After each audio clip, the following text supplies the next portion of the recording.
할렐루야. 오늘 비가 오는데요. 오늘도 촉촉하게 내리는 이 비에 은혜 있으시는 그런 하루 되시기를 바랍니다. 우리 찬양하겠습니다. 꽃들도.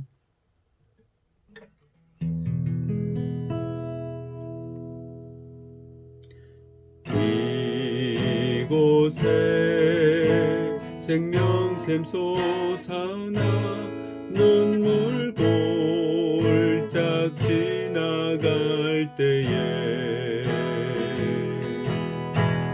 너잖아 열매 맺히고 웃음소리 넘쳐나리라.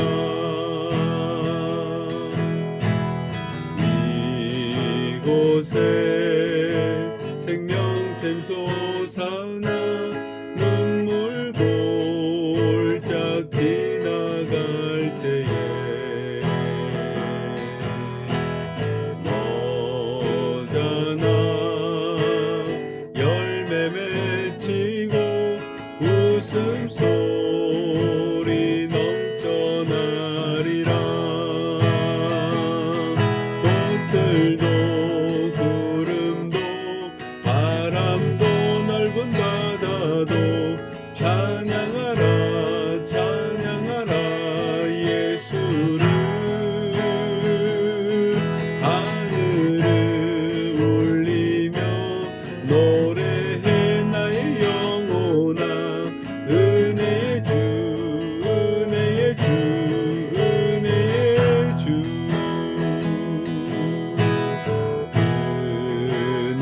그날에 하늘 열리고 모든 이가 보게 되리라.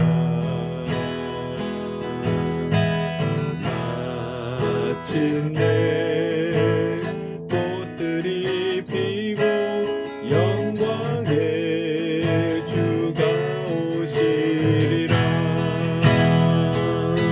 꽃들도 구름도 바람도 넓은 바다도 찬양하라 찬양하라 예수를.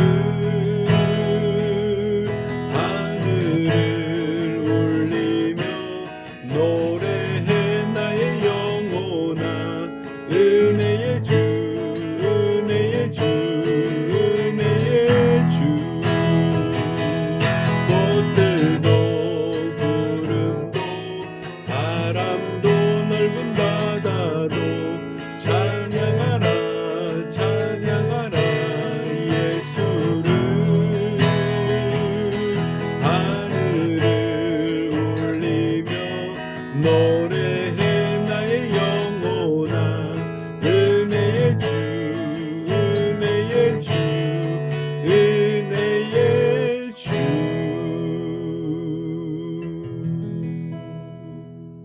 아멘.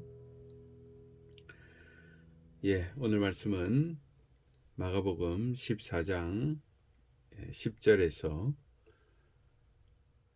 21절 말씀입니다. 제가 읽어드리겠습니다. 열둘 중에 하나인 가룟 유다가 예수를 넘겨주려고 대제사장들에게 가매 그들이 듣고 기뻐하여 돈을 주기로 약속하니 유다가 예수를 어떻게 넘겨줄까 하고 그 기회를 찾더라. 무교절의 첫날 곧 유월절 양 잡는 날에 제자들이 예수께 여짜오되 우리가 어디로 가서 선생님께서 유월절 음식을 잡수시게 준비하시기를 원하시나이까 하매 예수께서 제자 중에 둘을 보내시며 이르시되 성내로 들어가라. 그리하면 물 한 동이를 가지고 가는 사람을 만나리니 그를 따라가서 어디든지 그가 들어가는 그 집 주인에게 이르되 선생님의 말씀이 내가 내 제자들과 함께 유월절 음식을 먹을 나의 객실이 어디 있느냐 하시더라 하라. 그리하면 자리를 펴고 준비한 큰 다락방을 보이리니 거기서 우리를 위하여 준비하라 하시니 제자들이 나가 성내로 들어가서 예수께서 하시던 말씀대로 만나 유월절 음식을 준비하시니라. 저물매 그 12를 데리시고 가서 다 앉아 먹을 때에 예수께서 이르시되 내가 진실로 너희에게 이르노니 너희 중에 한 사람 곧 나와 함께 먹는 자가 나를 팔리라 하신대 그들이 근심하며 하나씩 하나씩 나는 아니지요 하고 말하기 시작하니 그들에게 이르시되 열둘 중에 하나 곧 나와 함께 그릇에 손을 넣는 자니라. 인자는 자기에 대하여 기록한 대로 가거니와 인자를 파는 그 사람에게는 화가 있으리로다. 그 사람은 차라리 나지 아니하였더라면 자기에게 좋을 뻔하였느니라 하시니라. 아멘.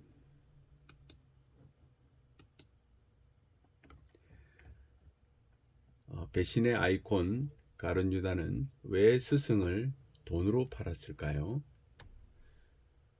예수님과 정치적인 성향이 달랐다면 폭력주의 해방단체 소속 열심당원 시몬이 팔아야지 왜 굳이 유다가 해야 할 이유가 있었을까요?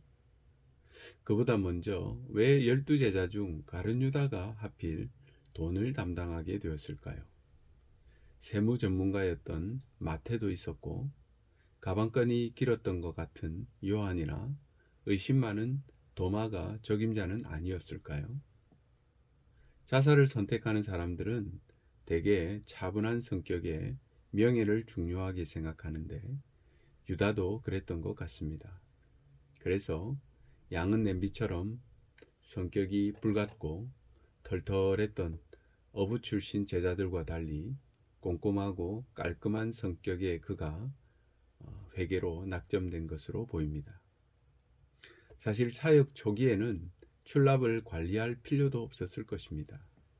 십시일반 거둔 돈이 몇 푼 되지도 않았을 테고 또 출납을 그렇게 신경 쓸 필요도 없었을 것입니다. 하지만 인기가 생기자 제자 그룹만 500명이 넘었습니다. 예수님을 초대하는 사람들도 당연히 많았을 것입니다.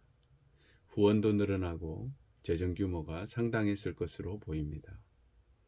돈을 다루는 대부분의 사람들의 운명처럼 유다도 큰 돈이 마치 자기 돈처럼 생각되고 서서히 돈이 가진 힘에 지배당한 것은 아닐까요? 결국 가룟 유다는 구약의 예언대로 유월절 어린 양이신 예수님을 악마적인 거래를 통해 은화 30개에 파는 자가 되고 말았습니다. 가룟 유다는 하나님의 편에 선 사람이었지만 돈이 가진 영적 파워를 무시했기 때문에 결국 운명을 바꾸지 못하고 예수님의 제자에서 몰락하여 사탄의 앞잡이 노릇을 하게 된 것입니다. 예수님은 이런 가룟 유다를 차라리 태어나지 않았으면 좋았을 것을 하시며 슬퍼하셨습니다. 돈은 신과 같습니다. 권력이나 쾌락처럼 영적 파워를 가지고 있기 때문입니다. 그러므로 인간은 돈의 주인이 아니라면 돈의 노예로 살게 됩니다. 돈의 주인은 돈 때문에 일하거나 살지 않습니다. 사명 때문에 일하고 삽니다. 하지만 돈의 노예는 돈 때문에 일하고 삽니다. 버는 것도 쓰는 것도 내 맘대로 할 수 없습니다. 결국 돈 때문에 울고 웃으며 밤낮으로 고민하며 쉬지 못하는 것이 돈의 노예들입니다. 우리는 어떻습니까? 우리 혈관에는 가룟 유다의 DNA가 없을까요? 마찬가지일 것입니다. 주의하고 깨어있지 않으면 존귀한 자리에서 날개 없이 추락할 수 있습니다. 성도는 땅에서 살지만 땅이 주는 것으로 살지 않고 하늘에 청구하며 사는 사람들입니다. 하나님은 우리의 필요를 아시고 하나님의 나라를 위해 고민하며 사는 이들에게 모든 것을 공급할 준비가 되신 분이십니다. 묵상 질문입니다. 돈은 누구의 것입니까? 돈의 주인으로 살고 계십니까? 쓰고 나누는 돈은 내 것이지만 쥐고 있는 돈은 결국 남이 쓸 돈입니다. 돈을 위해 살지 말고 사명을 위해 살도록 작은 일에 충성하시기 바랍니다. 하나님께서 큰 일을 맡겨주실 것입니다. 기도하겠습니다. 사랑하는 주님, 가룟 유다의 마음이 저에게도 있습니다. 돈을 사랑하는 마음이 내 속에 있지 않게 도와주옵소서. 돈은 이웃을 섬기기 위해 주신 것이며 쓰고 나눌 때 기쁨과 생명을 얻는 도구에 불과한 것을 깨닫게 하옵소서. 예수님의 이름으로 기도합니다. 아멘. 네, 오늘 하루도 승리하시기 바랍니다. 사랑합니다.